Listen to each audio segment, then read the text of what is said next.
The story of ancient Egypt often begins with a single heroic figure. We are told this man was King Menes, the very first pharaoh to rule a united land. He is a legend, a founding father whose name echoes through thousands of years of history. However, when we dust off our magnifying glasses and peer into the distant past, the picture becomes rather blurry. The truth is, historians and archaeologists are not entirely sure who Menes really was. He is a ghost in his own story, a king shrouded in the mists of time, leaving us with a fascinating puzzle to solve. Was he one man, or perhaps the actions of several great leaders rolled into one convenient legendary name? This historical whodunit has a few main suspects. The first is a king named Narmer. We know he existed because of a truly spectacular artifact, the Narmer Palette. This incredible stone slab discovered at Hierakonpolis shows King Narmer wearing the crowns of both Upper and Lower Egypt. It is a powerful symbol of unification, a piece of political propaganda carved in stone. For many experts, this palette is the smoking gun. It seems to prove that Narmer was the one who brought the two lands together, making him the most likely candidate for the real-life Menes. It's a compelling piece of evidence, almost like a photograph from 5,000 years ago. But then we have another contender for the throne, a king named Hor-Aha. His name translates to fighting hawk, which certainly sounds like a ruler capable of uniting a kingdom.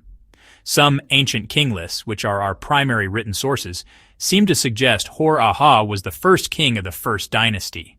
His tomb at Abydos is grand and contains artifacts that also point to a connection with the unification. This has led some historians to believe that perhaps Narmer started the process of unification, but it was his son, Hor-Aha, who completed the job and truly established the new kingdom, earning the legendary name Menes for himself. The final theory is perhaps the neatest, tying everything together in a tidy bow. What if Narmer, Hor-Aha, and Menes were all the same person?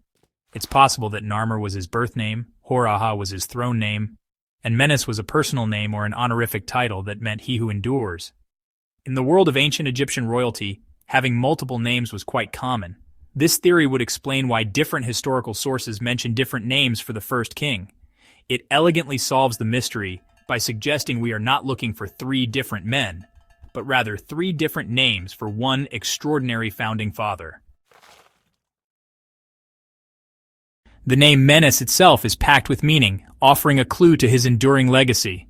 In the ancient Egyptian language, the name was likely pronounced something like Meni, which translates to he who endures or the one who establishes. It is a name that speaks of stability and permanence, exactly what you would want from a king who had just created a brand new, unified state. Later, in the Coptic language, which evolved from ancient Egyptian, the name became Mina. He was also given important royal titles fit for a king of his stature, including Lord of the Two Lands and King of Upper and Lower Egypt, which left no doubt about the scope of his authority. Before Menes, Egypt was a land divided. For many years, a bitter war had raged between the kingdoms of Upper Egypt in the south and Lower Egypt in the north. The conflict had caused immense suffering and instability, tearing families and communities apart. Menes, who was then a prince of Upper Egypt, watched as the war dragged on, convinced there had to be a better way. He saw the potential for a great nation if only the fighting would stop. He approached his father, the king, with a bold plan not for conquest, but for peace, arguing that unity would make them stronger than war ever could. His vision was not to simply crush his enemies, but to bring them into the fold. Menes believed that a lasting peace could only be achieved through diplomacy and a clever political alliance. His grand plan involved a strategic marriage. He proposed to marry a princess from Lower Egypt, a woman named Neithhotep. This was a brilliant move. A marriage alliance would symbolically and literally join the two royal houses, weaving the two kingdoms together through blood and family ties. It was an offer of partnership rather than subjugation, a promise to build a shared future for all Egyptians. His father, seeing the wisdom in his son's strategy, agreed to let him lead the effort. Menes successfully negotiated a peace treaty with the rulers of the north. The fighting ceased, and the marriage to Princess Neithhotep sealed the deal. She became his queen, and their union was the cornerstone of the new unified Egypt. By choosing diplomacy over endless conflict, Menes showed a kind of leadership that was both powerful and wise. He did not just win a war, he created a nation, laying the foundation for one of the greatest civilizations in human history. With Egypt finally united, King Menes knew that the new kingdom needed a new heart, a central place from which to rule. A capital city could not be located too far south in Upper Egypt or too far north in the Nile Delta. It needed to be positioned right at the junction of the two former lands, a neutral and strategic point that belonged to everyone. This was more than just a practical decision. It was a powerful symbol of unity. A new capital, built at the very seam of Upper and Lower Egypt, would show the world that this was no longer a conquered territory, but a single, indivisible nation under one pharaoh. To build this great city, Menes undertook a monumental engineering project. He chose a spot on the west bank of the Nile River. The location, however, was prone to flooding. To make the land suitable for a grand capital, Menes ordered the construction of a massive dam. His engineers and workers diverted the entire course of the Nile River, a feat of organization and labor that is staggering to imagine even today.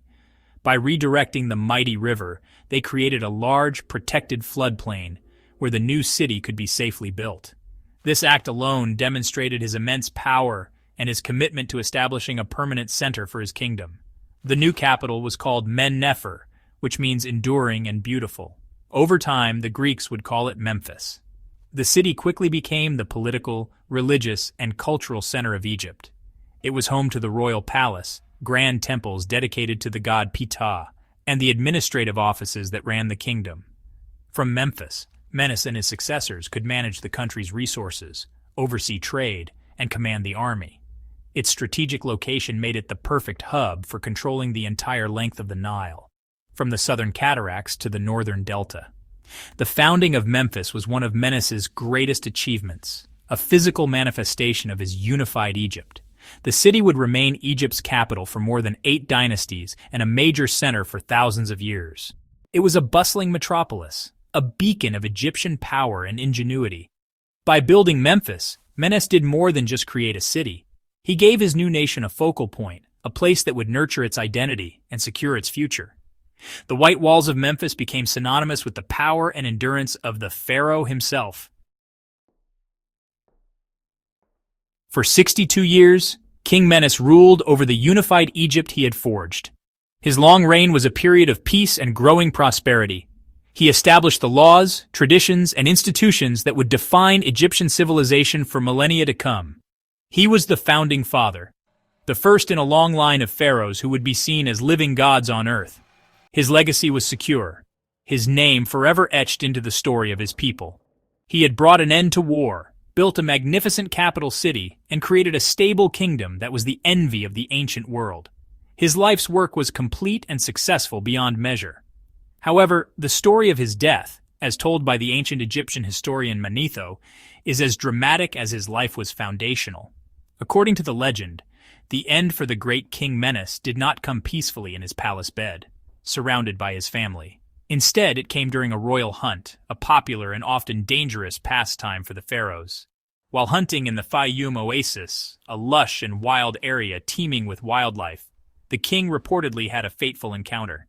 He was attacked by a wild animal, a creature that symbolized the untamed chaos of the natural world. The animal that dealt the fatal blow was said to be a hippopotamus.